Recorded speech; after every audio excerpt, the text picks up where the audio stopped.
한국에는 하나님을 믿는다고 하면서도 전혀 다른 방향을 강조하는 두 집단이 자주 언급됩니다.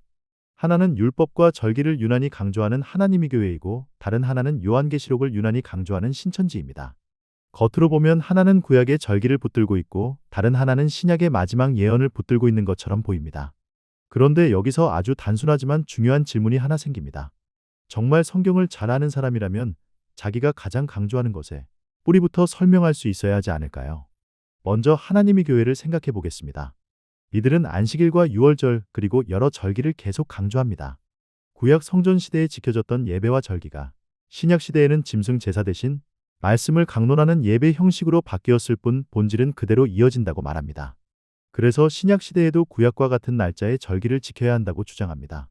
얼핏 들으면 굉장히 성경적이고 체계적인 주장처럼 들립니다. 이들의 주장이 맞다고 가정한다면 이들은 우리에게 먼저 무엇을 설명할 수 있어야 할까요? 단순히 날짜를 말하는 것이 아니라 구약 성전에서 죄가 어떻게 처리되었는지, 죄사함이 어떤 순서로 이루어졌는지, 제사장과 제물과 피가 각각 어떤 역할을 했는지를 먼저 설명할 수 있어야 하지 않을까요? 왜냐하면 율법의 핵심은 달력 자체가 아니라 죄사함의 구조이기 때문입니다. 출애굽기와 레위기와 민수기에 기록된 성전의 질서는 단순히 절기를 지키는 행사표가 아닙니다. 죄가 어떻게 전가되고 피가 왜 필요한지, 속죄가 왜 단계적으로 이루어지는지 보여주는 구조입니다. 그리고 히브리서는 그 율법과 제사가 장차 올 실체의 그림자라고 설명합니다. 그렇다면 율법을 강조하는 사람은 먼저 그림자를 설명하고 그 다음에 예수님께서 어떻게 그 그림자를 실체로 이루셨는지를 말해야 자연스럽습니다. 그런데 그 앞부분이 약하고 뒤에 붙는 주장만 강하다면 과연 그것이 성취 해석일까요? 아니면 결론을 먼저 정해놓고 거기에 맞춰 성경을 끼워 맞춘 것일까요? 이제 신천지를 생각해 보겠습니다. 신천지는 계시록을 중심 교리로 세웁니다. 자신들이야말로 계시록의 비밀을 풀었다고 말하고 계시록에 나오는 상징과 사건들이 오늘날 특정한 방식으로 이루어졌다고 주장합니다. 그런데 여기서도 똑같은 질문을 던져야 합니다. 계시록을 정말 안다면 그 뿌리가 되는 구약 예언부터 설명할 수 있어야 하지 않을까요? 특히 다니엘서는 계시록과 연결되는 대표적인 예언서입니다. 다니엘은 육적 이스라엘의 후반부 역사와 제국의 흐름과 상징을 비유 속에 감춘 책이며, 계시록은 영적 이스라엘, 즉 예수님부터 시작된 교회들의 마지막 역사를 비유로 기록한 예언서입니다. 그렇다면 계시록을 안다고 하는 사람은 먼저 다니엘이 무엇을 말하는지, 그 예언이 어떤 흐름으로 전개되는지, 그리고 그 구조가 어떻게 계시록으로 이어지는지를 설명할 수 있어야 합니다. 그런데 현실에서는 이상한 장면이 벌어집니다.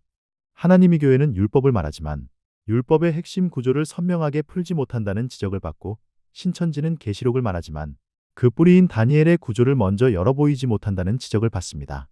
왜 이런 일이 생길까요? 왜 가장 강조하는 것을 정작 뿌리부터 설명하지 못하는 걸까요? 여기에는 중요한 원인이 있습니다. 많은 사람들은 성경을 부분적으로만 배우기 때문입니다. 구약은 지나간 옛날 이야기쯤으로 이해하고, 신약은 예수님 이야기와 교회 이야기쯤으로 압축해버립니다. 율법은 절기 몇 개로만 알고 계시록은 무서운 상징 몇 개로만 알고 지나갑니다. 그러다 보니 누군가가 중간 몇 구절만 꺼내서 그럴듯하게 교리를 만들면 그것이 정말 맞는지 일반인은 반론하기가 어려워집니다. 사람들은 원본 구조를 모르기 때문에 저들의 해석을 검증하지 못하고, 검증하지 못하니 저들의 말이 사실인 것처럼 착각하게 됩니다. 그렇게 무지 위에 확신이 쌓이면 교리는 점점 더 완벽한 진리처럼 포장됩니다. 이 지점을 가장 선명하게 보여주는 장면이 다니엘서 2장에 나옵니다. 바벨론 왕 느부갓네살은 어느 날 매우 중요한 꿈을 꾸었지만 정작 그 꿈의 내용을 잊어버렸습니다.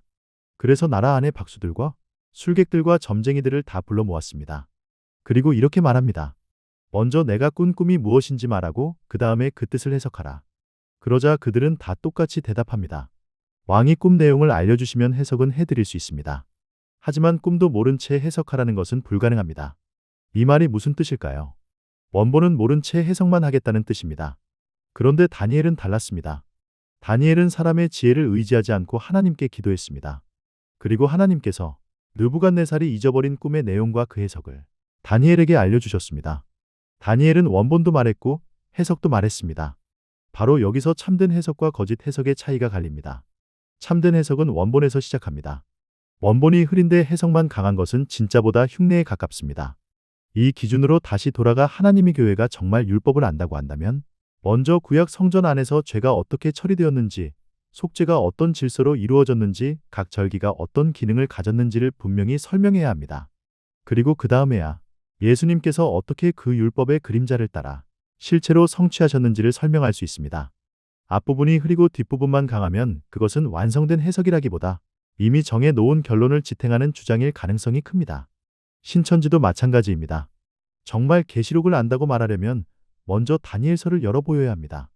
바벨론과 메데바사, 그리고 헬라와 로마로 이어지는 흐름이 무엇인지, 육적 이스라엘의 후반부 역사가 왜 예언 속에 감추어졌는지, 다니엘과 계시록이 왜 서로 닮은 구조를 가지는지 먼저 설명해야 합니다. 그리고 그 다음에야 계시록 속 예언이 교회의 역사와 어떻게 평행선으로 이어지는지 말할 수 있습니다. 그런데 다니엘에 대해서는 설명도 못하고 계시록만 현재 자기 집단의 역사에 대입한다면 그것은 예언의 해석이라기보다 개인의 생각으로 만든 왜곡에 더 가까워질 수 있습니다. 결국 핵심은 이것입니다. 말을 많이 하는 것이 중요한 것이 아니라 먼저 무엇을 밝힐 수 있느냐가 중요합니다. 원본을 먼저 열 수 있느냐가 중요합니다. 율법을 말한다면 죄사함의 뼈대를 먼저 밝혀야 하고 계시록을 말한다면 다니엘의 뿌리를 먼저 밝혀야 합니다.